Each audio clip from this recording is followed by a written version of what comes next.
Opúšťame hlavnú trasu Hajanglupu a vydávame sa za niečím špeciálnym. Cesta sa tu z ničoho nič zmenila na obyčajný chodník, kde fakt nikoho nechceš stretnúť v protismere. No aj napriek tomu si to náramne užívame. No dobre, uznávam, miestami som z tých spádov vedľa nás mala celkom strach. No a kam to vlastne ideme?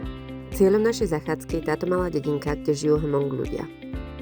Je to najväčšia etnická menšina v provincii Hajang. Nakoľko žijú vysoko v horách, tak ich hlavnou zložkou potravy je kukurica a to teda nie je nič moc.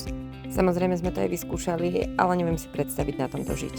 A to je možno jeden z dôvodov, prečo sa spoločnosť Lotus rozhodla podporovať práve túto dedinku, ktorú tvorí 19 rodín a sú tou najchudobnejšou v provincii Hajang.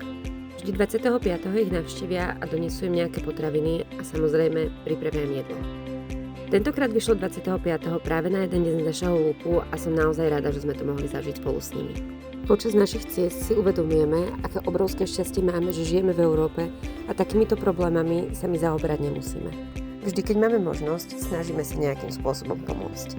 Nás to nestojí takmer nič a im to dáva nádej na lepšie dni. Jedlo síce nebol žiaden Michelin, ale stále miliónkrát lepšie ako tie ich kukuričné drobky. Potom ako sme sa všetci spoločne najedli, dostala každá rodina nejaké základné potraviny, z ktorých mesiac asi nevyžijú, ale stále je to lepšie ako nič. O nákup potravín sa postarala spoločnosť Lotus a na nás bolo doniesť niečo pre tých najmenších. Samozrejme sme ich zazásobovali cukrom, ale mysleli sme aj na ich kreativitu a doniesli im veľké množstvo farebných pasteliek. Za mňa osobne to bol jednoznačne ten najsilnejší zážitok z celého lúpu. Aspoň na chvíľku byť súčasťou komunity, ktorá pravidelne pomáha, je niečo úžasné a prajem to každému z vás zažiť. Takže, ak sa chystáte do Vietnamu na Hajanglup, určite zvolte túto spoločnosť. Robia to naozaj skvele a na tých pár dní vám dajú pocítiť, že patríte do ich rodiny. Nerobia to masovo a to je na tomto úžasné.